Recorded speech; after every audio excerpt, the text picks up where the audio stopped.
What up, Seasonauts? Welcome into the first interview of More Than Music podcast. I'm your host for today's episode. My name is Sky Guasco. Today, my guest is Eddie Kopp. Eddie is the lead director, the lead editor, and the founder of Sugarshack Sessions, a multimedia brand and company based out of Bonita Springs in Southwest Florida. Eddie's been an inspiration to myself and Soul Seed for many, many years. We met the guys back in 2015 while we were on tour for our first tour down through the South. They hosted us in Southwest Florida, put together an incredible 3-video series that you can find on YouTube. You can check Sugarshack out with over 250,000 YouTube subscribers. Make sure that you are one of those as well. Go find them on YouTube. They also have over 70,000 Instagram followers as well. So make sure you find Sugarshack on social medias. 2015, we caught up with the guys for the first time. We did a 3 acoustic set for the first time, and we returned a couple years later to do 3 more songs as well. So you can find all 6 of those on our live EP. It's available on Spotify. You can also check it out on YouTube as well. So we have 6 acoustic songs from the Sugarshack Sessions. And if you're unfamiliar with Sugarshack, you're in for an absolute treat. In this episode, Eddie and I dive a little bit deeper on our backstories, both of us. I was very intrigued in what Eddie had to bring to the table outside of Sugarshack. He and I met through music, and the whole point of this show is to dive deeper than just the music. We met in the music landscape, but we had an opportunity to talk more than music. In Eddie's case, this is 6 years of service in the U.S. Air Force. We talked about the everyday mentality that he's developed, which has helped propel Sugarshack from an upstart passion project to a world-renowned media brand and a must-stop destination for all nationally touring artists and genres. And thankfully, Soul Seed has had 2 opportunities to get down to Florida with them and record. And we also recorded a music video, Shades of Green, which you can find on YouTube as well. Recorded that right here in the beautiful Pacific Northwest in Oregon. Flew out the guys. We talk about that as well in this episode. Additionally, we talk about plant-based eating and how in 2017, Hurricane Irma swept through Florida. Soul Seed was on our way down to Southwest Florida. Our Florida tour got canceled because of that. Miami was essentially underwater when we went there. We played in Jacksonville. We teamed up with Mike Love for a couple of shows, but we weren't able to get south in that particular time because of Hurricane Irma. Almost destroyed the Sugarshack entirely. We talk about how he and his team bounced back stronger than ever after the near disaster. Talk about many other things here with Eddie, building an upstart business. A lot of you entrepreneurs will really enjoy what he has to say, and the behind the scenes of Sugarshack as well. The crew, how they got started, what they do now, what Eddie does in his personal time as well, in addition to Sugarshack. So if you know of Sugarshack, you're going to be really stoked to get a back end version of everything. If you're unfamiliar with Sugarshack, you're in for a special treat. Incredible individual, big inspiration for me. Eddie got me pretty fired up in this episode. It's about 90 minutes long. We are not pulling any punches on these episodes, so it's going to be a little bit longer. Feel free to turn it on to 1.5 or double speed if you like to. I listen to my podcasts on 1.5 speed, or YouTube as well, so you can zip through it a little faster. But I recommend you stick through all the way to the end. There's some great nuggets all the way through it. So it was a real pleasure talking to my friend Eddie and communicating on a deeper level than we had previously. This episode, again, is roughly about 1.5 hours, but I recommend you stick through it all the way to the end. Without any further ado, please enjoy my conversation and the first interview of More Than Music podcast with Sugarshack founder, Eddie Kopp. Welcome to the More Than Music podcast, hosted by us, Soul Seed. We'll be sharing tour stories, lyric breakdowns, and insights into our approach to music, the art, as well as the business. We'll also be interviewing some of the friends and family we've made throughout the years in the spirit of sharing their many marvelous trials and triumphs. So get comfortable and join us as we explore more than music. Eddie, it is so nice to have you in, man. This is a long time coming. Yeah. Eddie Kopp of the Sugarshack. Long time family of Soul Seed. It is such a pleasure to have you on the episode, man. How are you doing? Good, man. Excited to be here, and I'm honored to be your first guest, bro. This is exciting. Thanks for having me. I am very honored to have you as the first guest. This is a new adventure for Soul Seed. We've been wanting to do this podcast for years. Literally, people have been asking us for about a podcast. And then when quarantine hit, it was like, okay, well, we're not playing shows, or we're going to work on new music. Yep. And then a podcast came up, and now, realistically, everybody's got a podcast because it's the one thing we can all do behind the scenes. But I'm so excited to finally get it underway, and I couldn't think of somebody better that I would love to do across country. You've been living in a totally different world in Florida than I am in Oregon. We've talked about that. And, music is alive and well where you're at, and we haven't played a show in over a year. Things are crazy, man. And you have a very interesting backstory. In general, obviously, the Sugarshack, which started as, kind of a passion project, much like Soul Seed, just something to do on the weekends, something to hang out with your friends and have a cool thing to do.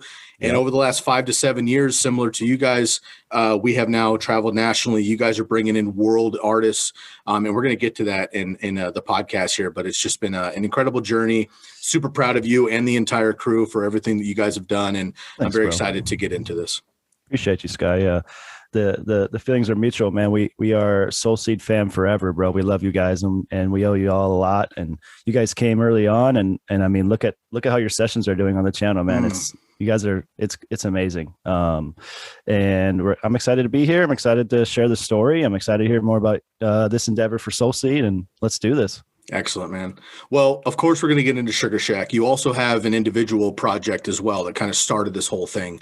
You and I also have a few other things non-musically inclined in common, which we're going to get to in the podcast. But let's kind of start at the beginning. And I was actually surprised to find out through a post on social media, frankly, that you're actually a U.S.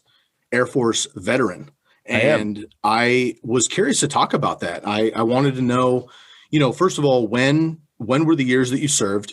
Yep. And then why did you enter the Air Force in general? Why that branch of the military? Yeah. So I served from 08 to 14 as a Air Force reservist. I went to college. I graduated high school in 05, went to college from 05 to 08. And in that time, it was, just as college usually is a huge self-discovery period of your life, trying to figure out what the hell you're doing or not doing. It got to the point where I started realizing college is not for me, started not doing so well, and started finding all these other avenues of interest, finding some of my passions, music, video, photo, and, got to the point where I started feeling a little lost and skipping class and playing video games too much and just going wakeboarding too much. College kid stuff. Doing all the things I shouldn't have been doing when I had a full, schedule of classes. And one of my best friends at the time and roommate, he started talking about joining the Air Force and a reservist and looking for a little structure in his life. Cause I feel like we're kind of on the same path. We have been really great friends for a really long time, basically a brother to me. And that kind of sparked my interest because I always had thought, maybe I could just be a firefighter. I always thought of that because I didn't really know what I want to do with my life at that time. I was 18, I was 19, and I'm right there with you, man. Yeah, and so I looked into it, and I met with the recruiter and all that, and it just felt right, man. I went in with a friend, so that was great. We went through boot camp together, and man, I owe a lot to those 6 years, man. Especially specifically those 6 weeks of boot camp at the very beginning. And man, I learned so much and learned so much about myself as far as self-discipline and my leadership skills. And it was just like a really big eye-opening experience for me. And being a reservist, I did, it's obviously like a part-time, a weekend warrior kind of vibe. So it wasn't I could still come back and go back to school. I could still try to build my business here at home. And still serve. And then, I would definitely do active duty full-time commitments every year as part of the requirement. But and I got to travel and see the world a little bit and do some deployments and stuff like that. But it was awesome, man. And the 6 years was incredible, man. I made lifetime friends and lifetime, things I'll I still have habits I will never be able to drop, man. Positive things in my life. And besides like making my bed, that's like one thing I can't seem to keep. I don't know what's up with that. I feel like when you're forced to make your bed every day, last thing you want to do back home is make your damn bed. But yeah, man, it's been awesome. Air Force is a huge accomplishment in my life, man. And I will forever like cherish that. And I owe a lot to what I do now to that for sure. Well, congratulations on your service. And, Thanks, I appreciate your service as well. You mentioned that, you learned a lot from that experience. And I do have a reply to the self-discipline and things coming out of high school and kind of being, lost, maybe a strong term, but just kind of like, a little bit, searching. So I'll have a reply to that in a second, but I want to kind of compound on, you said you learned a lot about yourself, especially during that 6 weeks of boot camp, like self-discipline for sure. What else maybe did you learn about yourself that you hadn't necessarily recognized prior to getting into the Air Force? Ooh, perseverance is a big one for me, man. Sticking it out. Embracing the suck is what they call it. Yeah. Being able to stick that, because I mean, day 1, day 2, the first couple of days, guys are getting sent home, man, not being able to take it. And I just remember seeing them walk out and I'm just like, that is not going to be me. I got to finish this shit. I have to stick through this. I decided, this is my decision. And that perseverance, it plays a huge role in my life now, man. I love that word. And it's just that drive, and that you want to like that last day, that graduation, that success is like, it's that unexplainable feeling, man, accomplishments, Did you play sports growing up? Yeah, I played soccer in high school. When I was a kid, I dabbled in everything for sure, but soccer in high school was kind of my longest running sport. I'm certainly not comparing the Air Force or any branch of the military to high school sports or sports in general. Yeah. However, I did not serve. So my comparison, I would say, to learning the same traits would be sports. I still am a super sports nerd, primarily football and baseball. But I mean, nice. I just know too much about all sports because it's been my life forever, along with music. But, I played baseball starting at 4 years old, football starting at 6 years old. I played a year of junior college baseball in California before I moved up here to Oregon. And I actually was going to walk on and try out for the Ducks here at the University of Oregon in Eugene.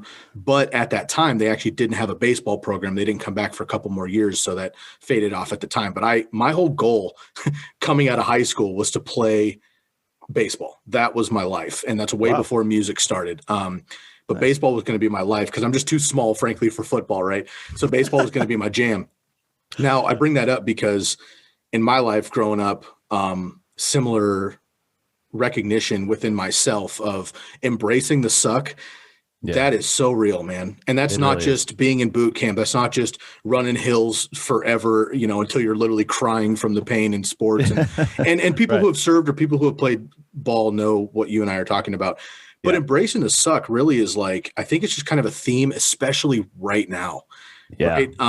Absolutely. I don't have intentions of diving too deep into quarantine right now. We've been living that world for the last year. Yep. However, it would, be amiss if we didn't kind of embrace what everybody one way or another has been going through in their own personal terms. And I think that, being able to dive within myself and be able to kind of deal with hardships and waking up every day and trying to make your bed, and doing the right things on time, not being late, things like that, creating some sort of established work ethic and time commitment has really helped me stay afloat during this whole thing. And again, while I didn't learn that in the service, I learned it in sports, and self-commitment has been such a huge role in my life. And I really believe it's helped me do what I do on the back end of things for Soul Seed. People know me as the didge guy on stage, but not everybody understands that I'm also, a lot of what we do behind this, the scenes of booking shows and tours. And that takes a lot of self-discipline. For sure, man. That work ethic is a big part of it for sure, man. And embracing the suck is, Sugarshack's a business and a company. It's not, it's not fine and dandy all the time, man. We've definitely gone through our hard times and our good times. The good times definitely outweigh that, but there's times when it sucked for sure, man. Push us all to our limits, but we'll get there. Likewise. A couple more questions on the Air Force and we'll move on here. What is something that's maybe misunderstood about the Air Force? And I say that again, I'm not somebody that has served.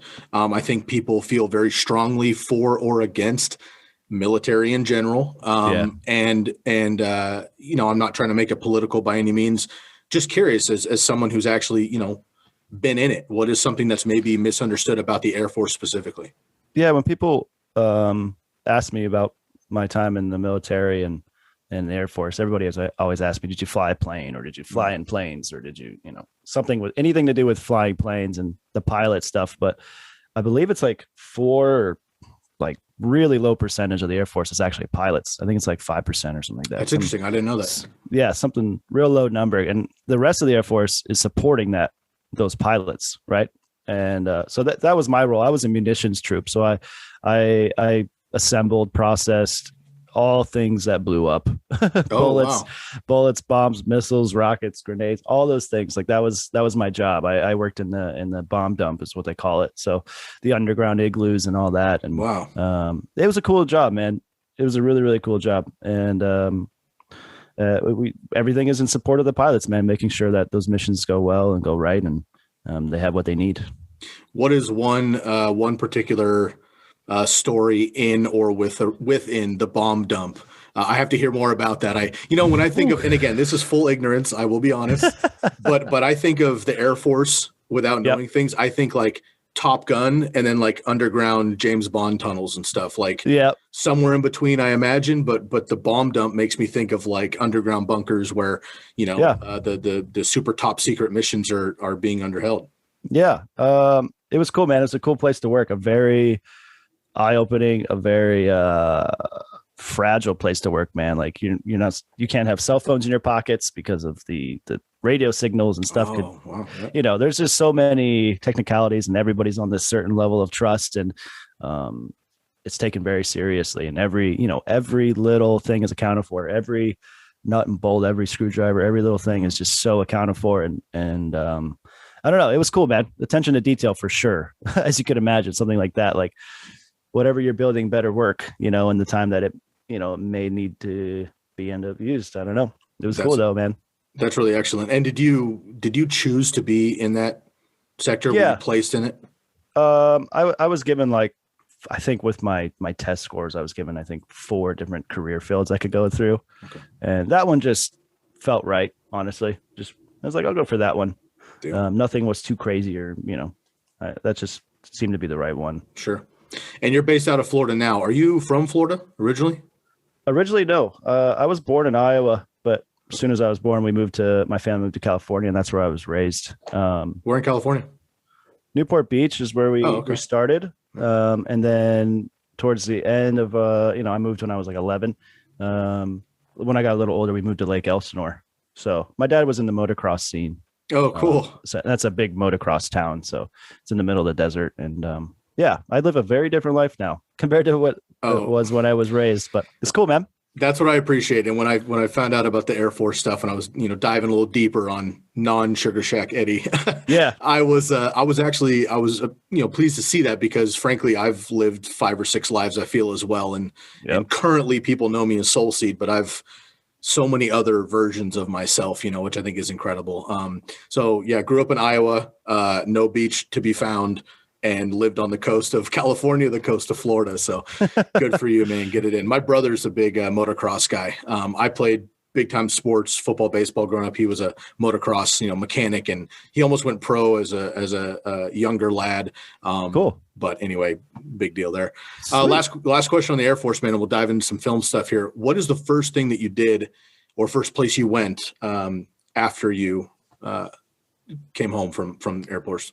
Oh man, first thing I did, man, I remember just coming home and spending time with Lisa, my fiance. And I remember we went to a nice dinner and just relaxed for a little bit and just kind of took it all in, because with the military, you have such almost like a safety net, right? You have a level of security to your life, bro. You're always, that paychecks come in, you have insurance typically, your school could be paid for. There's a lot of security there. And then, signing that contract to leave was a big decision because I'm giving up a lot, man. I mean, obviously the VA has amazing benefits for the rest of your life, of course. And, but there's that certain level of like day-to-day security that I decided to leave behind. So just reflecting on that, I remember that first day back and just relaxing and taking it easy and kind of soaking in those accomplishment vibes, man. But and just kind of getting ready for the next chapter because that was the same year that we launched Sugarshack. So that was the goal. That was where I was headed. Excellent. And shouts out Lisa. Love Lisa as well. Big up. So let's dive right into that then. So, a big part of what you guys have done, again, now today, Sugarshack is a full-fledged business. You got a full crew. We're going to get in and shouts out everybody but again, this is where are we at right now? 2014? Yep. 2014. Okay. So you kind of starting from the ground up. And this is a big reason why I wanted to speak with you as well, because I think entrepreneurship is kind of almost like a trendy topic and a thing right now. Again, because of TikTok, because of YouTube, because of Instagram, influencers, because of the younger generation. Like that's what they have coming up. I graduated high school in 2005 as well. So, I had the same age. And frankly, we didn't have that stuff coming up in high school, right? So to come out as an entrepreneur, you're literally starting a business versus, jumping into social media or something as an example. So you jump in, you start a company right when you get home from the Air Force, and this is a precursor to Sugarshack, correct? Tell me about FiveOh Films. Yeah, so FiveOh Films is my personal brand. My last name is Kopp, and FiveOh is just kind of a play of words. Makes sense. Words and that's just kind of the brand just a brand I made. I think probably even, I don't know, I think it was freshman year of college, maybe 2005 or something like that. And I was making wakeboard films for my buddies and skateboard films for my buddies, and that was really it. And that was the extent of my filmmaking per se. So that brand had been building, and I've been meeting like shooters and other photographers and videographers in town through college and stuff. But when 2008, when I left the Air Force, we had kind of been building this filmmaking thing. We've slowly but surely taking on weddings and little small events, nothing too serious. But when the live music stuff came, because I always played in bands and I always was the guy in my band with a GoPro, love it, shooting stuff in the van or, whatever, shooting photos. We didn't really have Instagram or anything back then to post on. So it was very little, on the media side of things. It didn't play such a big role as it does now for bands. But yeah, man, FiveOh just kind of morphed into Sugarshack. If you look at some of the early, the first sessions, the intro actually says FiveOh Films presents Sugarshack sessions. Oh, cool. Nice. Some of the old branding. And then Sugarshack just grew so fast, man. It was just like, let's just take this. This is the brand right here. I love that. So were you simultaneously working FiveOh for the homies? And again, I have a version of that too with Freedom Thought Productions, which turned into Freedom Thought Collective, which is me booking other bands. I've sent a couple people to you. So like I've actually helped bands outside of Soul Seed book and run tours and manage and things, kind of mentorship and what have you. So that's kind of my version of FiveOh, right? But the main project and focus is Soul Seed. And actually a lot of our early posters were Freedom Thought Collective presents Soul Seed at whatever.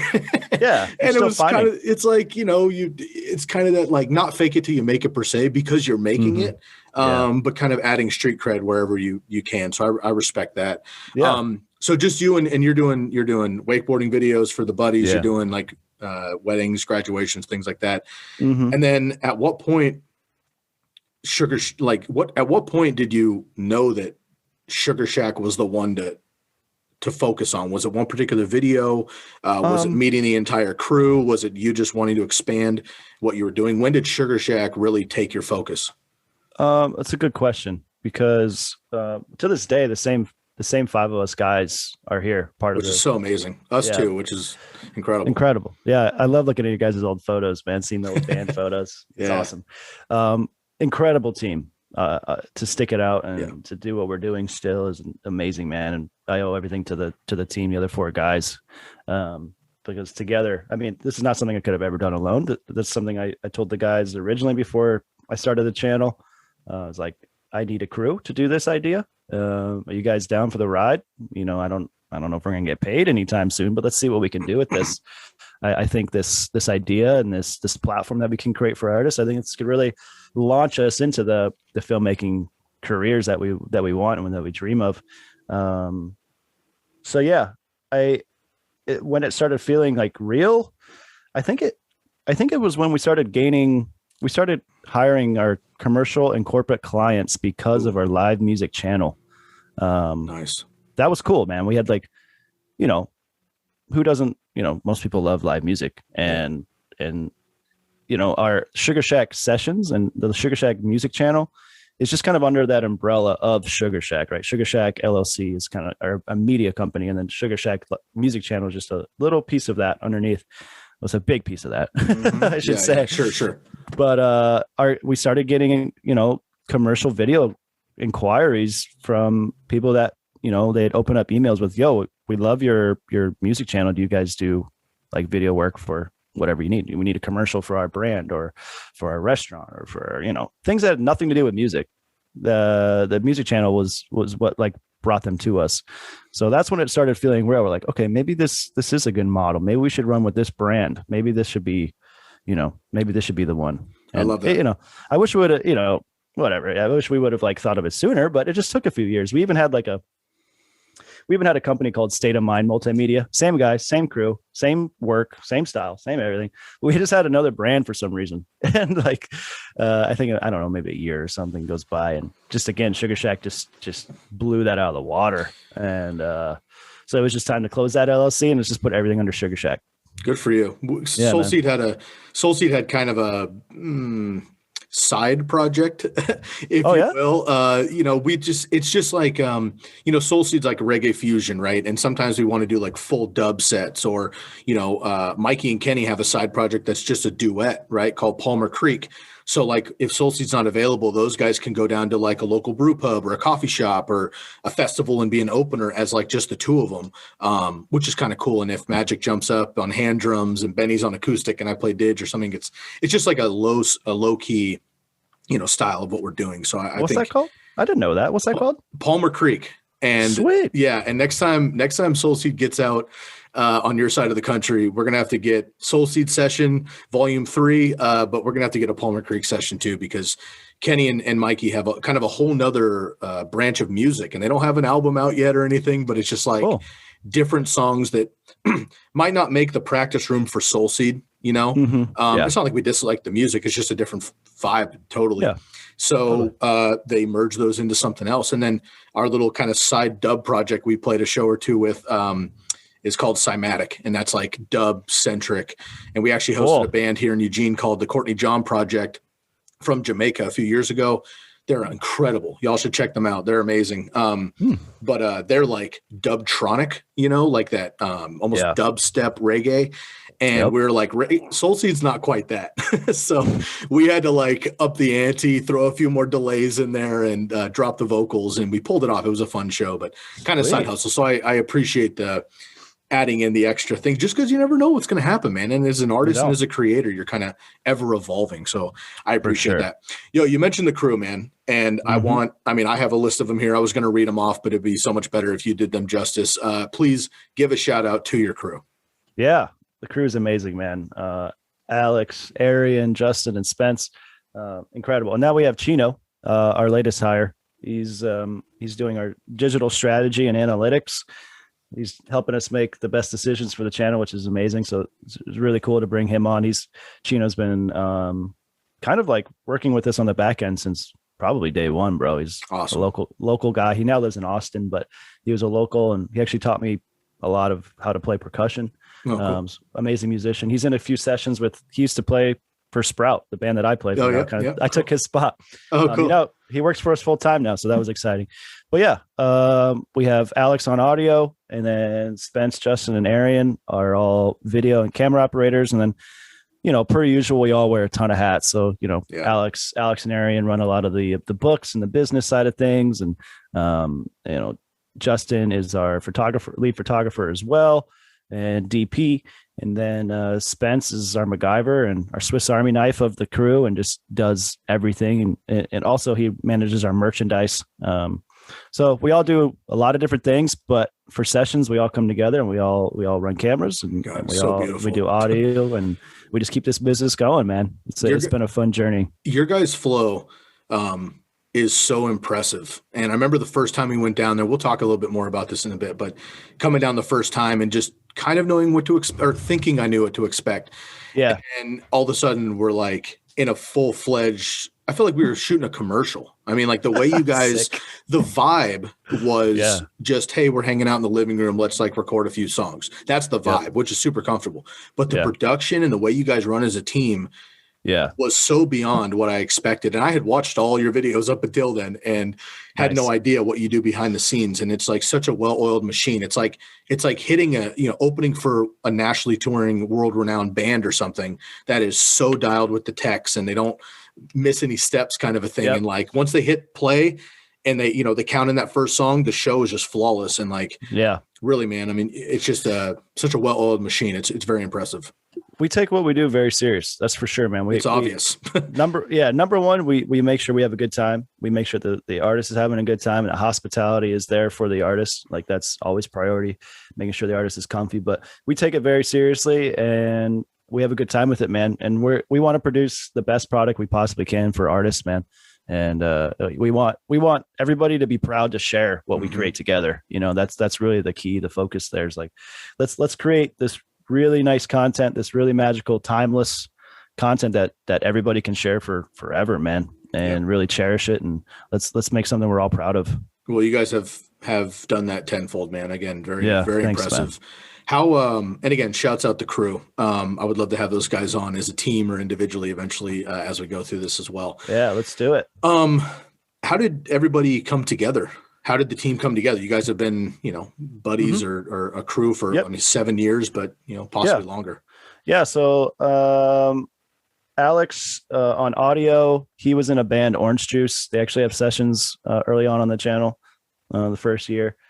He was one of the guys in town that had a recording studio and had a bunch of audio gear, and I knew him from playing shows together. And then the rest of the guys were, Justin was a photographer in college, and we went to school together and we worked at restaurants together.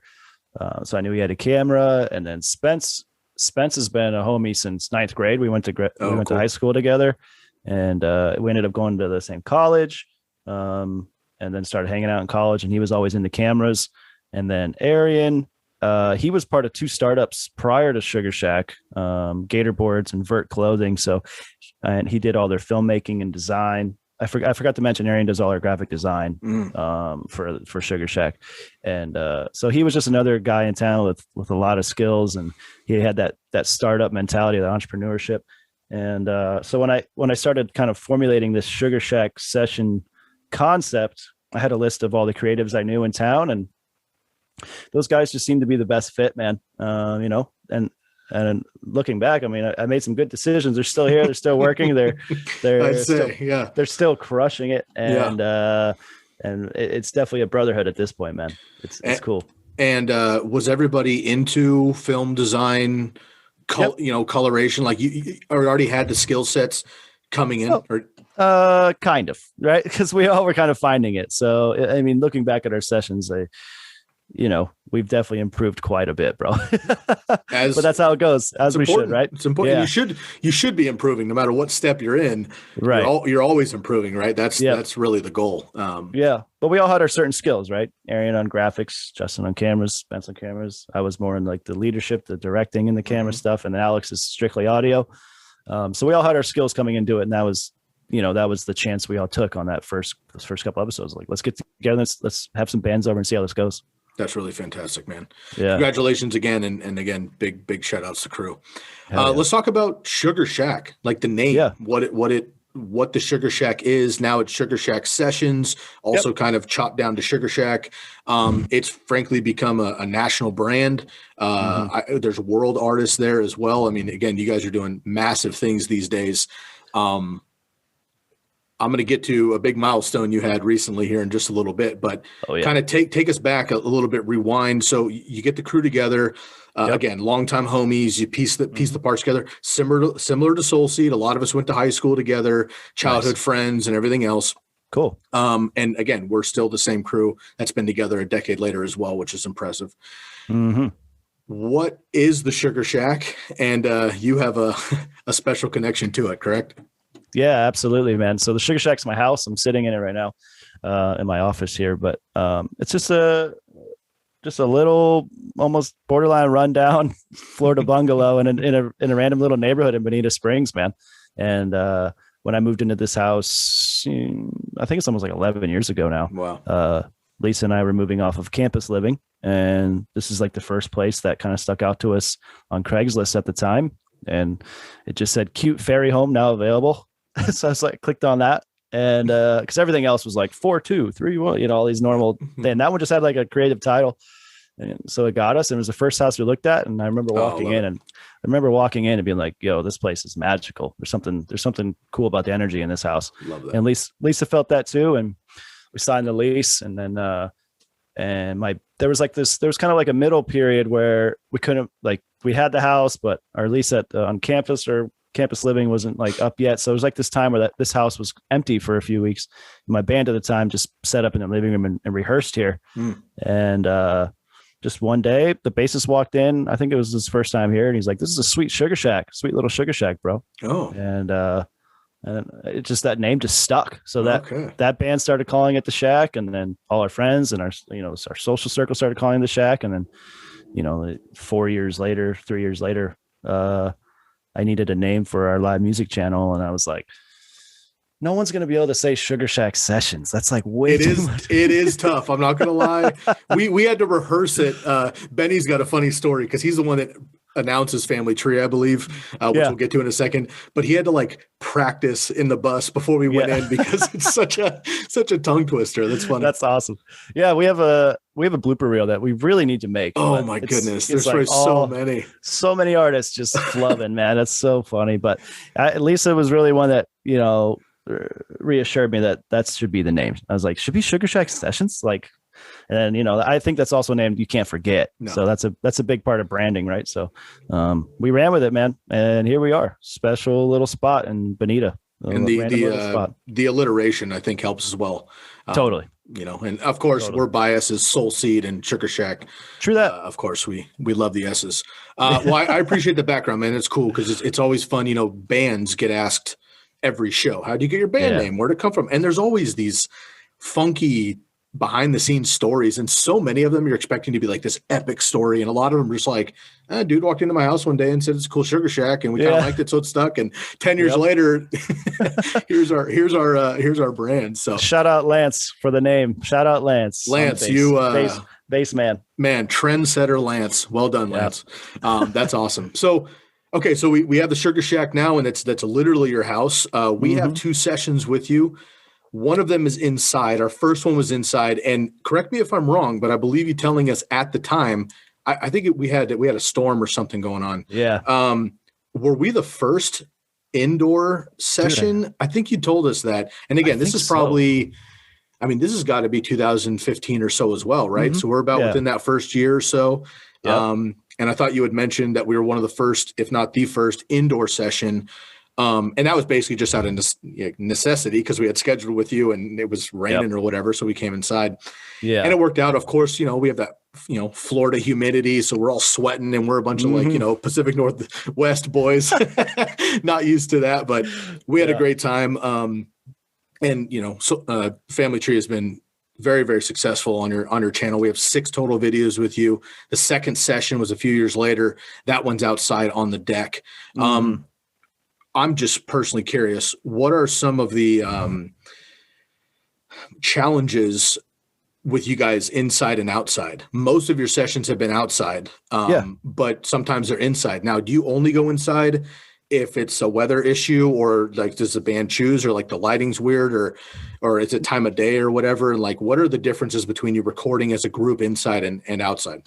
Yeah. So outside, above all, is that's the iconic spot. That's the spot that we're there no matter, unless it's raining or there's an outdoor amphitheater at Band Shell, just like 2 blocks from here, downtown Bonita. And sometimes they do music festivals or big events. Sometimes it gets a little loud to be recording outside on the deck. So, if it's raining or if there's like a blues fest going on, we'll bring it inside. Otherwise, outside, no matter what. Even if it's windy, we have some really windy sessions, and we're outside. That's under the lights is where you need to be. Inside is magical too.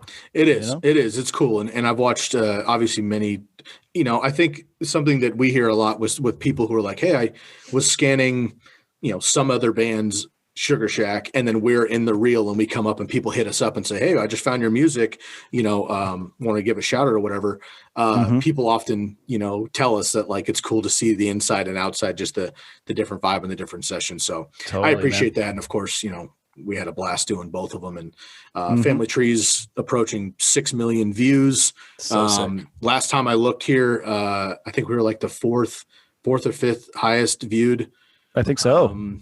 On your entire channel, which is incredible. And Fortunate Youth holds the top spot. I want to throw a shout out to our boys here. Dan Kelly just had a birthday yesterday at the time we're recording this. So big up DK and the rest of the crew. Big family.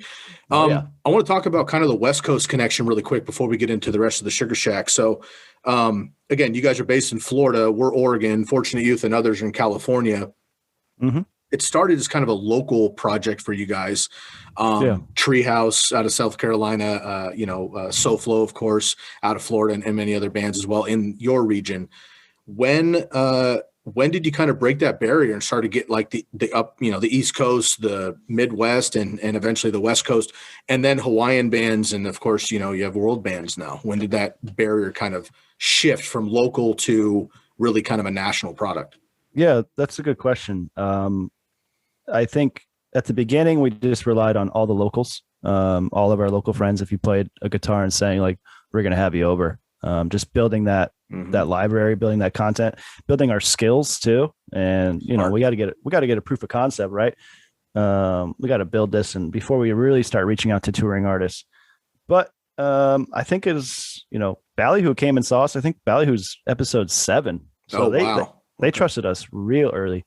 Shout out to Howie and that whole crew, man. I love the Ballyhoo family. And they're crushing it in their own right. Absolutely. Yeah. They grind, man. I think it's just, that's kind of the go-getter in me, because I was cold calling or cold emailing every artist leaving Janice and going to Miami, or I should reiterate, going from St. Pete, Tampa to Miami. Or Janice, vice versa. Janice Live's a venue for folks unaware. Yeah, exactly. Probably the best venue in Florida, I think. Oh, man. But just cold emailing every artist that's, I see them scheduled there, and there's only one way to get to Miami, one smart way to get to Miami. And the Sugarshack's right there along the way. It's like 5 minutes off the exit. So a lot of touring bands said no, but they started saying yes after a while. And I just didn't stop, persistent, and just hitting every artist that I was into, that I maybe had some kind of connection with, one way or another, and just building from there, man. Just building and building and building, and just keep trying every artist I can, all genres too. That was a big part of it. I think the Green was a huge milestone for us coming from Hawaii. I remember that night was, that's a huge milestone. Probably one of my favorite nights ever here yet. Too.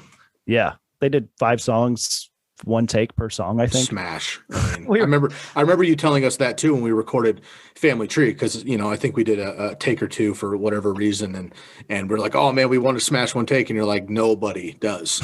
Except for the Green.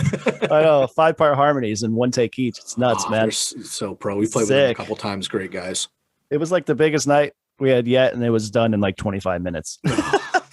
That's cool. That's magic though. Yeah, I mean, those guys are pro. You guys are pro. You came in, you smashed, and that's really a compliment to both you. And I had a similar thing with Freedom Thought. Again, the side booking project is I was reaching out to my local buddies like, hey, I can help you in Eugene, and maybe up to Portland, and maybe out in Bend, and maybe California, blah blah blah. And then after me diving into other bands, people started coming at me. So what was that feeling like for you after reaching out and getting turned down? Because look, nowadays people think Sugarshack and, people have big expectations. People know what they're getting into, and it's a huge brand and deal. But 7 years ago, you're just kind of like, hey man, like, we're some bros with a couple cameras, and we'd love to kind of, just front you a couple songs and like, take it or leave it. It'll be great networking for you. And we'd love to have a session and come on by. And people are still like, I don't know you, or like, no, thanks, or it's not worth our time. I get that, but how the tables have turned now, where you're pushing people away, I'm sure, that are reaching out to you, and no disrespect to people, but like, you can't take everybody that reaches out to you, and you've established yourself to a certain level where like, you need to make sure that people are up to par, frankly, to come and vibe out with you. So what was that feeling like for you in that transitional period? Cause I have kind of a, similar situation on my own. It's incredible, man.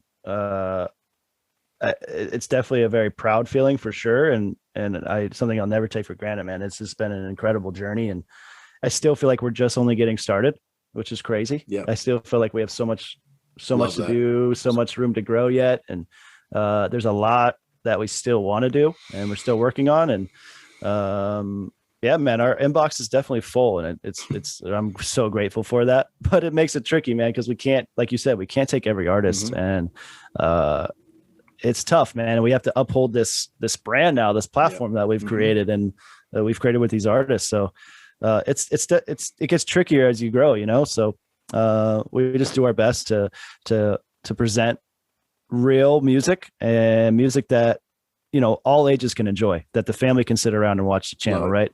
And, yeah, man, it's been fun, and I'm excited for what's to come. And as we grow, like the artists grow, so we're only going to provide like bigger, and I don't know, I want to say better, because the music's been incredible for 7 years, but we definitely take booking serious, man. And everybody kind of has a say. I'll find artists, and I kind of run that inbox, and I'll start picking and choosing and sending to the crew. Like, what do y'all think about this? And, try to, especially now, we really try to make sure we have a nice, wide range of music genres, male to female artists, all races. We try to keep everything. We try to consider everything to kind of keep it just like everybody can enjoy Sugarshack, right? Yep. And you really do represent the entire country, and again, now the world, frankly, having artists coming in from outside the United States. The representation is awesome, man. Again, starting as like a local South Florida thing to really expanding is incredible. So we've buried the lead long enough, man. You guys just literally days ago, when we're recording this, just dropped your 500th episode. 500th episode. Shouts out Kayla Ray, who has incredible sessions and phenomenal artist. Make sure you go check her out at Kayla Ray Music on Instagram and everywhere else. 500 episodes, Eddie. That's not just you turning on one camera, filming it, and putting it on Instagram. That's a full production, a full meal deal. Your entire crew committing to an artist, the artist committing to you, and holding it down, man. First of all, and I've already given you congratulations about 9 times in the last 3 days, but once again, on camera, formally, congratulations on 500, thanks, man. And I have to ask the cliche, super corny comment. 7 years ago in 2014, if somebody were to tell you that this day would actually happen 7 years later with 500 episodes, what could you imagine your reaction actually being? Probably say, let's do this, man. We're in it for the long run. You're like, we're ready to go. That's why we're doing this. Let's keep going, man. I love that. We're already looking at 1,000, man. Let's keep going. No, it's been an incredible journey, man. And 500 is definitely a huge milestone accomplishment for all of us. We're all super excited. And we're still booking, 3 to 4 sessions a month, and we're going to keep adding to that number, man. Let's keep going. So I found a quote from you from the Naples Daily News in 2015. I just want to read this out because I just thought it's adorable now looking back. I think it's really awesome. So this is you in 2015. We'd like to become a staple in the Florida music scene and become nationally known to bands on the tour circuit. No matter what the genre, we want the Sugarshack sessions to become a necessary stop for bands while touring through Florida. Would you say that has come to fruition? Nailed it, bro. Nailed it. I love that quote. Yes. Nailed it. Man, I was reading back and just doing some deeper dive research and stuff, and I came across that and I literally laughed out loud. Like, how funny is that to hear now, considering where you guys are at? But again, being in a project we started from the ground up 10 years ago, I get it. Because for anybody to tell me that Soul Seed or me ever was going to tour to Florida and play a show, I would have laughed them out of the room. Right. And we've done it multiple times over, gone to Hawaii, been around the country and yada, yada. So sick. Absolutely incredible. Yeah. A couple more questions about Sugarshack, man. So you mentioned that nowadays you're trying to really focus and represent all genres of music, which I appreciate because you really have done that. And I think it's so cool because, again, a lot of time, I'm doing work around the house and I'll turn on your music channel, which is beautiful about YouTube. And a lot of people do this because people hit us up about it. And I will just let it run and run and run and run and run. And, I'm fortunate enough to know a lot of the artists on there personally. We've played a lot with a lot of them. Yeah. But that's mostly the reggae scene. People who aren't in the reggae scene on your channel, I either don't know at all or I, haven't had the pleasure of playing with yet. So take me back again to kind of like, I don't want to say you started as a reggae channel because I don't think that's true, but the Florida music scene in general, I think kind of vibes to that and that kind of flow in general. So reggae heavy to start. We, of course, were a part of that early on. And of course, you've had many reggae artists from around the world since, but not just reggae. So when did that change kind of happen? And am I right that you started more or less reggae heavy? 100%. So the band that I was playing in at the time was a hip hop, reggae, modern reggae rock band. So sounds familiar. Yeah. So the network that I had been learning and been building, just being in a band, being the drummer in this band, traveling Florida, all of the bands that I knew firsthand that I could invite here for sessions were modern reggae bands. So that's definitely the foundation, right? And some of our local artists here to Naples and Fort Myers, and we definitely dabbled in the folk and some of the bluegrass and some of the rock stuff. But it was never intentional to be a reggae channel, but that genre just took us in so naturally, and our aesthetic, obviously, under the sunshine, under the palms, outside. That organic feel, it's just a good fit for sure, but we apply it to all genres now, man. And we've been really getting into indie rock. Nice. That's been a lot of fun, and it translates really well into an acoustic stripped down session kind of feel. And then we definitely want to up our game, and the Americana, the folk stuff also translates really well too. So our doors are open to everything, man. I even like to get some of those metal bands to come in, some like really heavy rockers to come do some acoustic stuff, strip it down. I think that'd be cool too. That's awesome. You say that. I enjoy metal music myself, and there's a band out of Ohio called The Browning, and they're heavy metal, but like techno too, kind of. It's hard to explain, but they're definitely like screamo, cool, for lack of a better term. Incredibly like fast paced, up tempo, speed metal with techno drops and stuff. Like I really enjoy all my runs, and when I work out, it's just awesome. I'm gonna check them out. But they have an acoustic session, and I stumbled on it on accident watching their other videos, and I was kind of like, this is going to be interesting, dude. It like hearing him sing instead of screaming because of the flow, and hearing the actual musicianship of these guys, right? I just a whole new respect for him. You know what I mean? Like just phenomenal change in the way that music comes across. So I think that's awesome, man. And I would love to hear some of those metal bands come across to you. Let's talk about the acoustic element, because I think what drew me to Sugarshack from the beginning when I reached out to you and just said, hey man, we're this nobody reggae band from Oregon to you guys coming across the country. And while we're down there, we've been watching your videos. I'd love to partake, and how can we make it work? Whatever. I had known of some other sessions like this who have unfortunately gone by the wayside for the most part, some of these other ones. But I started with Mo Boogie out of Colorado. Fantastic. Like Audio Tree out of Chicago. And some of these other ones, the East Coast has a bunch and things like that. And now there's much more popping up, but those are the kind of the ones that I followed a while back. And then you guys were in that mix, again, smaller at the time, but strictly acoustic. And I was like, that's kind of cool, but like sometimes you don't get the real, grunt of acoustic music. Yeah. But then I was like, you know what? Like, it's just not true because of your guys' production and because of the quality of every single snare hit and note on a guitar and piano and the vocal. I mean, because your production is so clean, you do feel the energy, which I think a lot of acoustic sessions lack. Was the acoustic session part of what Sugarshack does? Was that intentional, or was it simply we live in a neighborhood, we're literally in a house in a neighborhood, we can't be rocking out at 10 p.m. or whatever? Like, was it intentional or more of a necessity? I think the neighborhood thing maybe played a role, of course. Sure. But it was definitely intentional, man. Like, we blessing wanted in disguise, though, right? I mean, for sure. Yeah, for sure. We wanted to create, live music experiences of your favorite bands that you can't really buy a ticket to see, or, like create a product that, Soul Seed fans can see you guys perform in this way that I don't think you guys ever really do that very often, right? If we're not, look, we play schools, which I'm so blessed to say that we play schools a lot. Nice. We play schools acoustic. Cool. Other than that, maybe a wedding, maybe an offshoot thing, but very rarely do we play acoustic. And we actually like to do it, but it's just not, our music is made to be electric.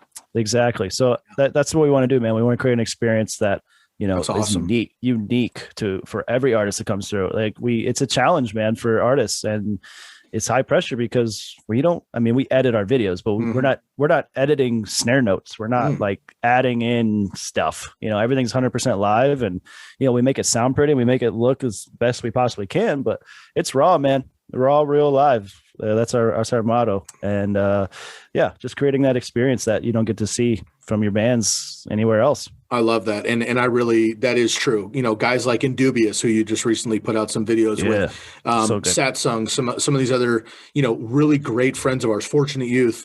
We've seen these guys play 50 times. We've played with them 50 times. Yep. And to hear them when we play with them live on stage in a big, sold out music hall versus on the deck as a trio, just changes everything. It changes everything, man. I hear songs differently. I hear lyrics differently. Exactly. The emotion of the song is different now.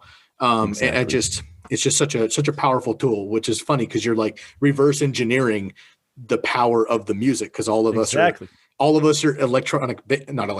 electric playing bands. Yep. But when you reverse engineer it and put it into acoustic and just do that raw element, I know you're a percussion player. So when you get down to like the skins of a djembe instead of a drum kit, it changes the entire song. And that's just magical, man.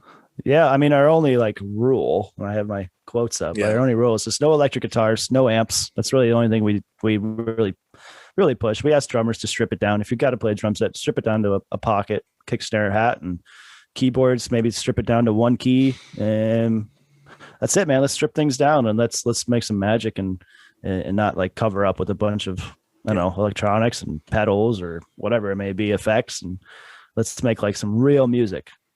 I love that. Two more questions on the Sugarshack tip and we'll move on here. First off, just talking about the Soul Seed sessions. So Soul Seed came in 2015, came back a couple years later. We did the first session inside, which is with Family Tree. And then we did the second session when we released the album, The Spark. We came up with the album name, frankly, sitting around a campfire in southern Mississippi, just staying overnight, passing through, and kind of sat around the campfire and came up with that album title, The Spark. And then we came to see you guys for our second session. That second session was outside on the deck. Again, a different vibe for us, even as the artist. And we had a lot of fun. We also did a third project with you. And I want to kind of dive into this a little bit here, because most people, if they say, Sugarshack sessions and you're familiar with the brand, you immediately go to the deck or inside and see the stripped down acoustic. We've talked, quite a bit about that. Yeah. But we actually brought you guys out here for the Shades of Green music video. So you were en route anyway for a festival. I believe we picked you up in Salt Lake City, if I remember correctly, and had you come out from there and what have you. But you spent a few days with us on the coast and in Portland and traveling around the state, catching these videos and shots. And for people who are unfamiliar, the Hobbit Trail in Oregon, and then Benny's on the beach, which you see, and then up in Portland in the city and stuff. And so how often do you get to step out of the house? Mhm. You guys also do the one take live shot, which we haven't done with you yet, but that is on the books for us for sure. We should do one. They're just so dope, dude. And again, it's raw enough, but such high quality that it comes across as like, it feels like a movie, like acted out, like it's been planned. We did 12 takes and this is the one we want, but it's not. Yeah. It's raw, it's organic, it's one take. And you guys have a bunch of these different kind of side hustles, which isn't the right term, but like you're known for the deck, you're known for acoustic performances, but you have music videos, you have big productions with corporate things, you have big wedding situations, you have these one take situations, you have festival coverage for weeks. Walk me through some of those and like when did those start coming through? And I don't want to say, pick a favorite, what do you prefer? Because that's not accurate, but it's such a difference than being at home with the cameras when you're out traveling as a group and being at the mercy of the artist more so than being in your element. No, totally, man. And I think that's kind of goes back to the Sugarshack umbrella, right? We have Sugarshack Media LLC, and then the live music channel is a piece of that. So on the live channel, we have Sugarshack sessions. And then I think we have like 8 or 9 mini series within that channel now. The acoustic sessions being one of them. Then we have the one takes, we have on the spots, we have interviews, we have documentaries, we have, we really try to be a live music channel. Right. And so that's kind of like that focus. And then like you said, our commercial work, we started branching out. We started doing music festival coverage, started doing after movies. We started doing, merchandise activations at these festivals. And then our commercial clients would take us around the country too. So we definitely got our fair share of travel and doing like documentary projects that had nothing to do with our channel. You guys brought us out. That video is so good. We love that video. We did too. And everybody on our side does as well. And it's so cool to kind of throw you guys an extra shout out because we're not on the deck. And when we say like, look, this is another Sugarshack production, people are like, holy shit, man, these guys are, we try to do it all. Very prolific. I mean, it's so impressive. We try to do it all. So yeah, man, being able to travel and do what we do and apply what we've learned and taught ourselves here at this house is amazing, bro. And awesome. Something I'll never take for granted for sure. Good for you. Last question on Sugarshack. Who are 3 artists? And again, I was trying to think of some myself and I was like, no, they've played there. No, they've played there. No, they've played there. Who are 3 artists? You personally, and don't think about the crew. This is totally selfish, Eddie. Who are 3 artists that you would like to bring into the shack that you have not yet? Oh boy. Okay. So this is a tricky question, bro. You're talking metal bands. You could go hip hop artists. You could do, whatever, man. This is your style of music, your vibe, any artists you've looked up to anywhere around the world. This is dream scenario. Who are 3 artists you would like to bring to the Sugarshack for a scaled down performance? Oh man.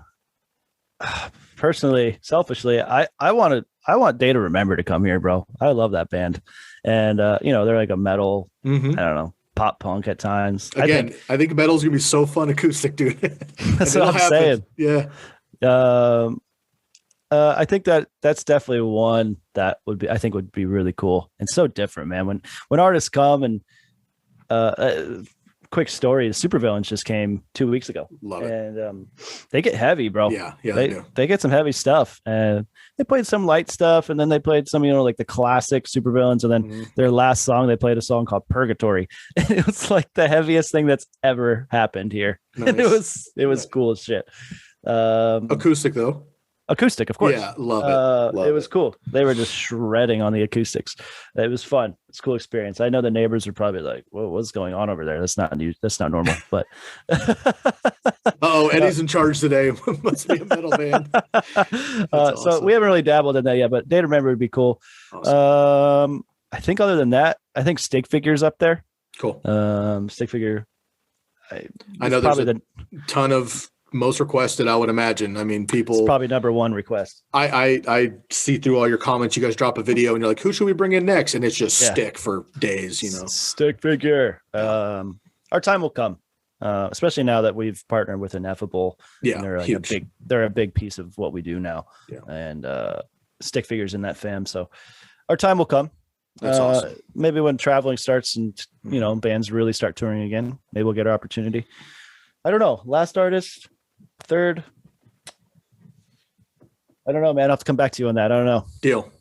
Yeah. Fair enough. I'm looking forward to all the sessions, man. You got a lot of new things coming up, and you know, the supervillains made me kind of think of like, you know, growing up as a kid in California, and of course it was Sublime for me growing up, and then Slightly Stupid came on the scene, and Slightly Stupid basically started as a punk band, which other California reggae bands have as well, and so that like early super raw kind of, you know, borderline metal style would be super fun acoustic. So I appreciate that. All right, man, we got a couple of the topics here. I want to kind of get into something that's a little more intense. Back in 2017, Hurricane Irma came through the Southeast and Florida specifically, and Soul Seed had a tour scheduled. We had booked it 6 months in advance. Like, we're coming. We actually left that year. We left extreme fires, forest fires in the Northwest. We drove through Montana straight to Tennessee, and for about 4 states, we were under smoke. It was absolutely horrendous. Crazy. Then we drove through the Midwest, and we outran a tornado in Iowa. And then we're literally driving toward Hurricane Irma, just texting mom all day long, like, we're fine, you know. And heading to the Eye of the Beast, basically.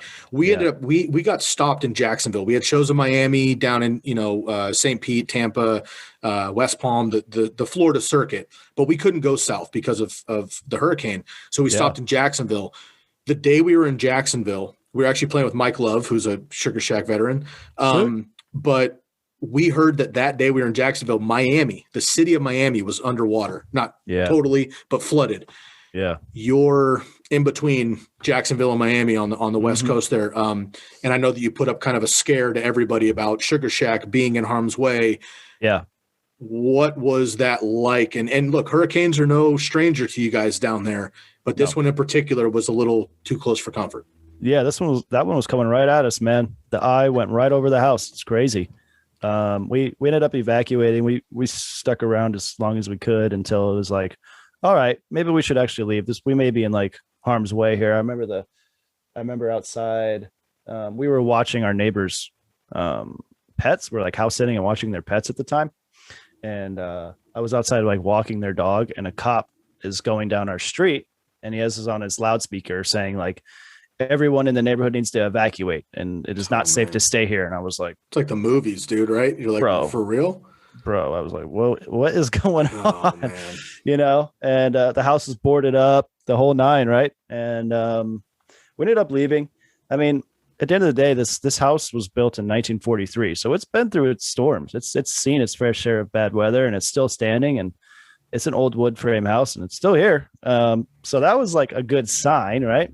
But we ended up leaving. My neighbors actually stuck around, and they have a newer home, so it's probably a little safer to be in there. But I remember texting him. I told him I was leaving, and Lisa and I were leaving. We're packing up our animals and the animals that were watching house sitting. We had to take them with us out of the city, and we headed up to my parents' place a couple hours north. But it was a crazy time, man. I remember pulling out of the driveway. It was nighttime. I remember the car was stuffed. The cats were all screaming, and it was just like kind of chaotic, and it was just kind of weird weather. It wasn't like too gnarly yet. And I remember pulling out of the driveway and like getting emotional, like, we may not see this house standing when we come back. This is weird. And we got super lucky, man. I was texting my neighbor Billy like the whole time, just like having him peek out and like seeing, because there's a lot of trees around this house, and they're all kind of overhanging, all surrounding the house. And we had this huge oak tree that was here when you guys were here. Yep. There's a huge oak tree that covers the deck where we do all the sessions, and then it covers the house too, like over half the house it was covering. And the Irma had come and knocked that tree down, and there's only one place for it to fall without like doing any damage, and it fell in that one spot. It's unbelievable. It took up the entire backyard. The tree's huge. It's probably like 100-year-old tree at least. And if it fell the other way, the house would have been a pile of sticks, man. So I just remember like walking up, and we have pictures. I have pictures from my phone from that day of walking when we came home the day after, and it was just a complete disaster, dude. Like every tree, it was just a complete disaster, man. And that tree was laying in the backyard, and the water, we live on the water here on a canal that goes to the river running through downtown. And the canal was all the way up under my house. And I'm talking, it's probably like 50 yards from the house to the canal right now, normally. And the water was all the way up. It was like a river rushing through my yard, like God. 4 feet of water. I saw fish and like turtles. We're walking out onto the tree that's laying in the backyard. Then it was just surreal, man. And I think we had a session with Ayaterra like a week later. I was curious who was the first session after that, because I remember you posting it. And again, because you've got everybody around the country now, and you're really kind of a national brand. I mean, I remember the support coming from all around the country. Like, only so many of us live in Florida and can experience that, but all of us are rooting for you and like, everybody okay, and we're checking in. And I remember your post about that. So Ayaterra was the first one after that session. What was the emotion of that? Yeah, I think we go back to that perseverance word, bro, because the deck was good.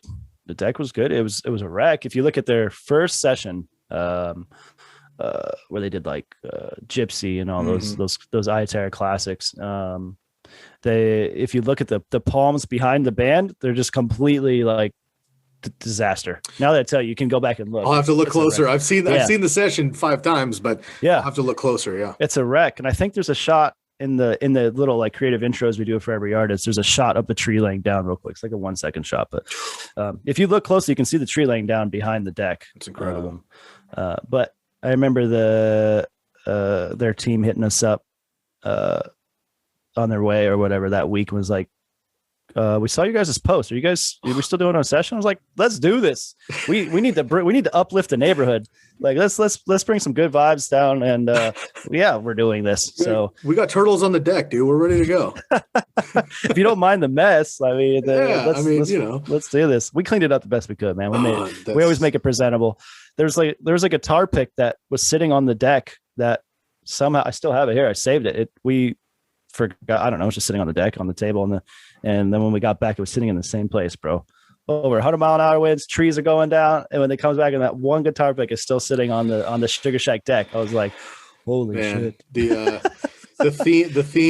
theme of embrace the suck and perseverance have carried us through this episode, man, and it's really strong, And again, you mentioned early on that you and Lisa walked into that house and just felt something special, and it has come back to you multiple times. So I'm just so thankful that you guys were safe, A, and B, that the Sugarshack persevered.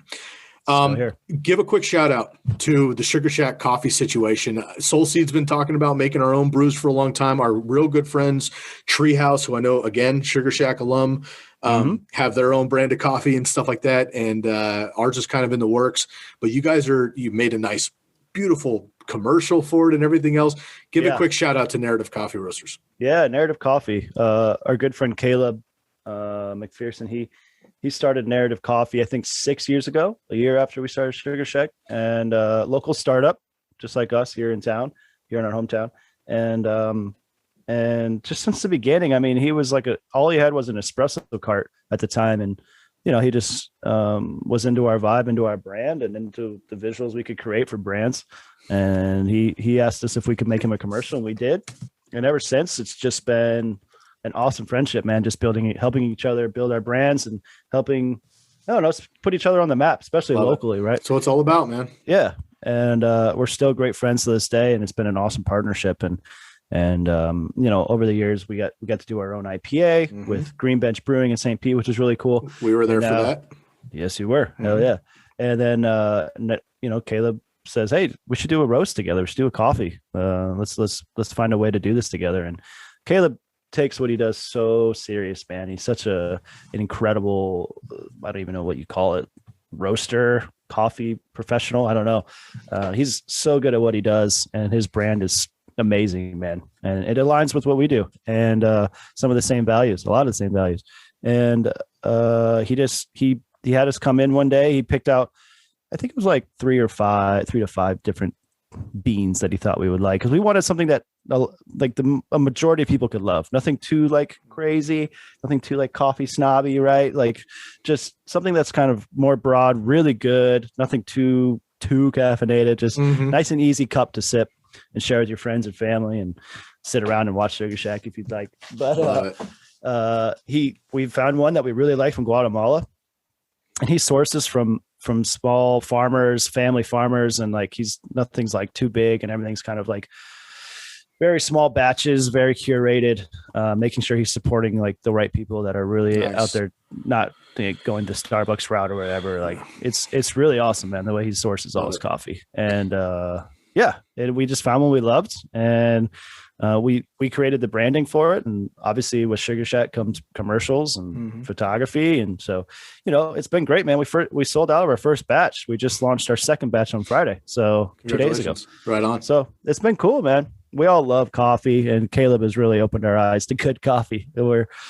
Now I feel like we're kind of snobs because when we travel, you get that good quality. It's like, to be honest, and I'm not going to mention anybody, but like when I watch other music videos now, I'm kind of like, like there's a standard that I'm like, I want to see it this way. I want to see it this way. And if it's not, so I appreciate that. We definitely have some heavy coffee drinkers in the band, especially on the road. So if the Soul Seed boys and or the Soul Seed family want to get a hold of this coffee, are they strictly local? Will they ship out across the country?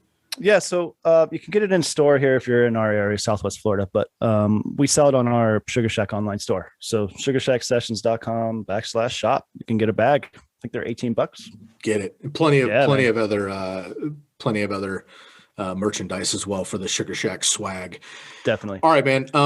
Last Sugarshack question. I want to dive into some health stuff really quick, and then we'll wrap up the episode with the final 5 questions. And I really appreciate your time, Eddie. It's been, of course, an amazing conversation with you today. So I have to give a shout out to maybe the unsung hero of what Sugarshack Sessions is.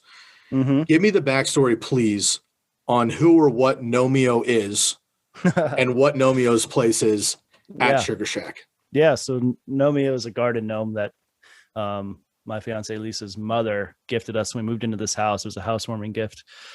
And it's just like this green gnome, this turquoise gnome. He's cool. He's got a vibe. We loved him, and he sat on the back deck next to the door of the house, kind of like the protector, right? And he's done a great job, by the way. Yes. He's been through a lot. Yes, he has. And we were setting up for episode 1 with the artist, and I remember taking Gnomeo out of the shot, and lead singer Frankie was like, "No, let's keep the gnome in the shot." And I was like, "All right, cool. Keep Gnomeo in the shot." And then the second artist wanted Gnomeo in the shot, and the third artist wanted Gnomeo in the shot, and just kind of became a thing, dude. Yeah. Became a thing, and now it's like our mascot. Like it's your logo. I mean, outside of like Sugarshack, it like logo. Represents the session series for sure.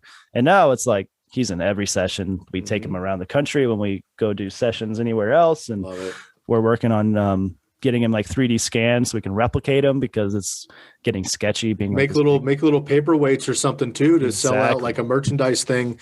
I'd love a Gnomeo here for the desk, man. Absolutely. Or we got you, bro. Maybe a little poster or a beanie, something. That'd be cool. With Gnomeo would be great. And Gnomeo has a handful of battle scars. He does. So he does. You've pieced him together quite literally a few times. Yeah. We created this goofy little video. We call it the Gnomeo movie on our channel. If you go to our channel and type in the Gnomeo movie, you'll see it. I'll check it out. I haven't seen it yet. That's awesome. Yeah, the Gnomeo movie, man. It's the story of Gnomeo and how one of our crew members broke him and dropped him off the roof. And oh my goodness, there's a band on the way at the time because we're setting up for a session, and Spence pieced them together. I won't spoil the whole movie, but fair enough. It's like a 2-minute watch. Save the ending. It's like a 2-minute watch. It's funny, man. It's goofy, but it's fun. That's so good. Well, shouts out Gnomeo. I mean, really, in our family tree video, again, approaching 6 million views or whatever, he's right in front of the didgeridoo, and it's like front and center, and just such a great spot. Sick. All right, man. I do want to, this is the More Than Music podcast. So we've talked a lot about music, video, and what Sugarshack is. You and I also connected completely out of music, and I just want to spend maybe 2 or 3 minutes on this. But you really inspired me early on, and I've been some version of vegetarian, plant-based, strictly vegan. Nice. I've done, again, I grew up playing hardcore sports, and in football specifically, I had to cut weight as a kid, which is terribly unhealthy, but I had to cut weight, eat certain foods, not eat certain other foods, and do all these things. So I've and my partner, Seed Astronauts knower, Amber's a health coach and fitness instructor by trade. And so like, that's what we do in our household. But, I was strictly plant-based when I came down for the first one, and I realized that you and Lisa were too, and we got to speaking about that a little bit. But I wanted to just talk to you about that a little bit. There's a lot of people out there who are either doing it for health reasons or for whatever. And I think that, like the military, I think that the term vegan specifically is like a trendy thing now. So it gets like this really weird rap. And I realized when I was going around the country and people are like, hey man, if you're in New Orleans and you turn down like some gumbo or alligator, you're like offending people. And that's not what I'm trying to do. I don't want to do that, but I am just like, you know what? I'm choosing not to eat meat and dairy products and animal products. Like that's what I'm doing right now. Like thanks, but no thanks. Yeah. And if I said, I'm choosing a plant-based diet right now, no thank you, people would be like, wow, that's a great idea. We could all use more plants. I support you. But if I said, no thanks, I don't want the meat you're serving because I'm vegan, I would get this like side eye, like, oh, vegan, here we go. And like, I want to talk to you about this because I think it's interesting. And honestly, I think especially living, in Florida, in the South, and, up in the Northwest, a lot of people are organic everything and everything. And it's not like that all over the country. So handful of questions here, with the plant-based living. When did you start dedicating your life to a plant-based diet and why? What are 3 benefits to eating plant-based in your opinion? And again, what is maybe a misconception of those who choose to eat a plant-based diet? Yeah, I think I'm guilty of being one of those people that the Netflix documentaries got at me, Of course. Food Inc. Dude, I don't know if I could ever. There's so many cowspiracies, another big one. Like there's a lot of them. Man, I remember seeing Food Inc. I remember seeing Food Inc. and being like, what is going on? Like this has gone way too far. I remember right then I was like, I can't support this. At least I can't eat like red meat for a little bit. And that's how I started. I dropped red meat, and then it was a couple year progression because every like New Year's resolution, I would drop like a different thing. So like my first one was red meat, and then I dropped chicken the next year, whatever. And then I was pescatarian for a while. And then I went like full vegetarian, and Lisa, my partner, has been vegan like the whole time. So that definitely made the transition a little easier. I remember it was a rocky road when I was like working at Roost Chris Steakhouse and eating steaks and just being normal, right? Vegan at home. Yeah. Sorry, babe, I work today. So yeah, there was definitely like some like butting heads early on when I don't know, just didn't see like the good in it yet or the health benefits or whatever. And but it was about 2012 when I really like committed to like plant-based stuff. And I've definitely fluctuated. I've yet to have red or white meat in 9 years or whatever it is. 9 years? 9 years, I think, if it's 2012. Yeah, 8 or 9 years. But pescatarian along the way for sure. And like right now, like I'll eat local fish and local eggs here in town for sure. But I definitely try to stay as conscious as I can about, when we travel, and I'm definitely vegetarian as much as possible. And, I just feel like my energy levels are higher, and there's a right way and a wrong way to do it for sure. You can definitely be super unhealthy, man, if being a vegetarian, or even vegan, probably even worse. So there's a certain level of education and like self-discipline that you have to uphold to really do it right. Right. So it's been cool, man. And it's only added to the journey as far as that, like we were talking about, that self-discipline and that perseverance too, man. And it ain't easy, man, when you're at a festival or at an event, and the only opportunity to eat, that 20 minutes you get to get a meal in real quick, and it's like chicken or like, I know all about it, man. Corn dogs or something. You're like, oh man, you're eating potato chips. For us, I mean, for a band, until you're at a certain level, you just don't get writers. All right. People that aren't musicians that hear this like Ozzy Osbourne green M&M situation, like, that just doesn't happen unless the venue does it for you automatically, or you're an established musician. That's just what it is. You have to go to that. Yeah. When we started doing it, we were able to kind of call our shots. But before then, it was like, look, what does the bar serve at 3 a.m.? Exactly. Leftover cheeseburgers, chicken wings, pizza that's been out since noon. Yeah. And here's the reality. You eat it or you don't. And if you don't, there's nowhere else open but a gas station that has the same shit that's maybe worse. Yeah. And when you go through certain parts of the country, you have to look for vegetables, frankly. And it's hard. And we always kind of had a rule in the band that was, we have our own eating preferences and diets and whatever. And basically the reality was like, if somebody is hosting us and putting us up, which is such a grace, like, oh my God, being around the country and strangers are like, dude, sleep with us. We'll take care of you, whatever. If they were cooking us dinner or something like that, and there was a meat product that was like unavoidable, again, like a jambalaya or something that's like the dish. Yeah. We're eating it. We're going to eat it because like it's almost disrespectful to do that. And frankly, not everybody understands going through that. So I appreciate it. And you mentioned already a couple of the benefits to it and things. I think a misconception also is that you don't get enough protein. You're not going to be whatever. Yeah. I mean, you're a pretty fit dude. You've been eating this way for a decade. You were in the force. I mean, you understand what it takes to, appreciate your body, control your body. You're obviously in shape, and likewise me playing sports. Like I'm past my prime now, but I try to stay as fit as I can. And it's different, but not difficult or impossible to get enough protein, which is the biggest misconception, or stick to it and feel healthy. Do you feel the same? Totally, man. Totally.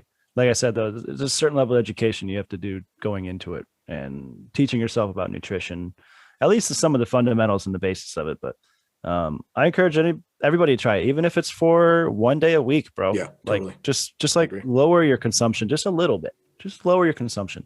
I don't ask anybody to like commit and do veganism. It is intense. There's no lie. It is intense. It's intense. But I mean, it's just about being, a better, like a more conscious consumer, really, at the end of the day. Like, let's just like lower intake a little bit. Let's just a little bit, like just slow down just a tad. And I think it'll make a big difference if more people were to, are more open-minded to it. And not only environmentally and socially, but yourself, you will feel better if you eat more green things and plants and can't agree fruits. More. I mean, so enjoy it. All right, Eddie, you've been such an incredible conversation, man. I've been looking forward to doing this. I'm not kidding you, for probably like 5 or 6 years since we met, and really sitting down. And unfortunately, like you and I literally live as far away in the country as you possibly can with being in the same country. You're in like southwestern Florida. I'm in Northwest Oregon. Yeah. We're very far. So obviously we don't hang out, unfortunately. And our tours out there every couple of years at this point. Right. So it's been such a blast having you on, man. I really appreciate your time. Thank you again for coming on. I have final 5 questions for you. I want to rattle these at you real quick and we'll get out of here. Let's do it. Number 1, if you weren't living the current life with Sugarshack, what do you believe that you would be doing instead right now? You come out of the Air Force, film maybe doesn't take a hold, FiveOh doesn't take a hold, Sugarshack as a passion project fades out after 1.5 years. Yeah. Where are you at now? Studio musician. I would have definitely taken that road, try to take my hand at that, being a drummer, studio session drummer, something like that. That'd be where I'd be. I still play with the band, but like, it's not anywhere near the seriousness of how like Sugarshack is a part of my life, but studio musician for sure. And shouts out Sprout, your band. Yeah, and is it mostly local you guys play? Oh yeah, totally. Right now. Toured all outside of the state or anything? No, not at all. Okay. Local boys. Everybody's been in other bands over the years. We're all about the same age, around early 30s. And we definitely write fair share of originals, and we're recording right now. Oh, cool. So we'll have an EP. Keep an eye out for that. Hopefully this summer. Awesome, man. Congratulations. Yeah. Good luck on the recording there. And sidebar I want to mention, did I just see you playing a little hang drum? And were you answer me this? Were you just sitting in front of a didgeridoo, or were you actually playing it? No, Will Evans, who's on the channel, incredible artist. He's doing like a little self-booked tour, East Coast from Rhode Island, where he lives, to Florida, currently on it. Okay. And 2 days ago, I booked him a show at Narrative Coffee, actually. Okay, cool. Narrative has been doing live music on Fridays, and I've just been kind of helping Caleb just find artists anytime I can. Like, I got an artist that looking for a show. And Will Evans saw my band playing there on my Instagram. I was like, hey, can you give me books? So I did. And then while he was here, I was like, let's stop by and make some videos while you're here, dude. Like, he's already been to the Shack twice doing proper sessions. So we did one of our mini series is called On the Spot. And so we did it on the spot in the backyard here at the Shack. And he plays the pan drum and the didge. So I just got the sound check for him while Alex was dialing in levels. So that pan drum is sick. So it is pan drum. I think I said hang drum. I think hang drum's the smaller version you play with mallets, maybe. So I was incorrect. Which I own. I own a hang drum. But the pan drum is next level. So clean, man. We're gonna have to we're gonna have to get a little didge pan drum sesh on a Soul Seed song eventually. Next time we come down, you and I need to have like a little, 2-minute clip of didge, and we'll get Justin on there as well with some double didge. It'll be a lot of fun. Double didge. All right, bro. Number 2 here. What are 3 words or phrases of advice to aspiring video, photo, content creators out there honing their craft and wanting to take the next step? So again, you're just the regular dude coming out of high school, the Air Force, couple of hobbies. Now you're, in my opinion, massive in the video content creator world. So what are a couple things you can help the folks trying to get there? Yeah. Don't stop. Just keep going. Don't Perseverance, stop. Perseverance. Just believe in yourself. And find your niche in that world, find your style and just run with it. And, look for inspiration online. I feel like it's really easy to imitate other creators now these days. And because there's so many YouTube channels and Instagram accounts and stuff, it's so easy just to like rip what everybody else is doing. But you just got to find your style and run with it and believe in yourself and just don't stop. Love that. Yeah. Number 3, how can folks best support what you're working towards? So you mentioned you have a lot of things with Sugarshack going on. You have some new artist situations. Your band is putting out a record. You have the Narrative Coffee situation. What are some things that our Seedstronaut audience can do to help support what you're working toward? Yeah, I think first and foremost, subscribe, follow all of our channels, right? YouTube and Spotify, number 1 choice. Like subscribe and follow us on there. And then, you can support us by checking out our merch store. We do seasonal merchandise drops. So check out our store. We have something for everybody, guys, girls, and the kids. So, and of course we have cool stuff like coffee and hats and all the goodies, but we do all the design in-house, and we love our merchandise, man. We love our fans, and we love getting tagged and seeing our fans repping our stuff all over the world. And so definitely, man, merchandise, subscribe. We even have a donate button. Like, we appreciate all the support. Absolutely. And I know the Seedstronauts have appreciated what you've done for Soul Seed. Of course, we do as well. So Seedstronauts, make sure if you're out there and you can contribute right now, it would be a good a time as ever to help out the Sugarshack family. 2 more questions, my man. If you could travel to anywhere in the world that you have not yet been, where would you go and why? Ooh, I think number 1 place comes to mind is New Zealand. Oh, me too. That place, yeah, nice. Yeah. That place just looks so incredible, bro. Like, I don't know, there's something special about that place. That's probably number 1. But a little like sneak peek is at something Sugarshack's cooking is we're working on a brand new mini series on our channel, and it's all travel based and taking what we do here and taking it around the world to other countries, other cities, and filming documentaries and working with artists in different parts of the world. So that's kind of that's in the works. So that's what I watch. I watch music and I watch like travel documentaries, and I know you guys will absolutely crush that. Eddie, final question here, but before we get into that, I do want to send you some gratitude and appreciation, man. You have been an inspiration for myself personally with the plant-based dieting and the health, but also being a fellow entrepreneur, fellow dude just out there hustling and trying to get it done each day. And your crew is incredible. We love you guys so much, and the effort you put in for our 2 videos in Florida, and also coming out here across country to help us with Shades of Green. And there will be more in the future. So I just want to, throw you a shout out. And also, you've been inspiring with the message of perseverance and embracing the suck. And again, some people may not really understand the phrase, but I feel that so deep, dude. And especially with quarantine, with people being out of business, with people losing things over the last year, it has been a struggle no matter what. And you constantly having that theme with Sugarshack and all the things you guys have persevered through and gotten through, incurring, arguably the largest hurricane in the area for years. I mean, we had 100-year legendary fires up here in the Northwest and the West Coast this year that we went through. So evacuating was a real thing. And I just relate to you guys so much on that level. And it's been inspiring. So I appreciate what you've done to follow your dream out of the Air Force. First of all, the service of going to do that for yourself, coming out, starting FiveOh, then turning it into Sugarshack and following that for the last decade. And you guys have really set the tone and really been an inspiration across the board. So I just want to send gratitude and appreciation to you as an individual, your team, and also shouts out to Lisa, because having a partner that has been by my side for the last decade of me being on the road more than I've been home, and for sure 15-hour days and staying overnight and doing all this crazy stuff that she puts up with. I just, I have so much love for Lisa and everybody else on that side of the fence. that Yeah. puts in the work. So big up Lisa, the rest of your crew, and you, Absolutely. Eddie, as well. I do have one more question for you, and we'll get out of here. Final question. What is a personal accomplishment you're most proud of?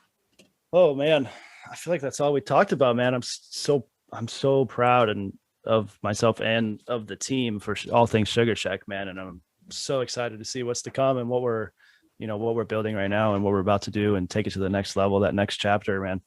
I think I can't express enough like how grateful I am for it, man. And it's definitely been an accomplishment thus far, but we're going to take it to the moon, man. We're going to keep going. You are going to take it to the moon. And I would love to, if you wouldn't mind, put me in your busy schedule. Can you book Soul Seed for one of the moon gigs? And we'll just put that out there. That'd be great, bro.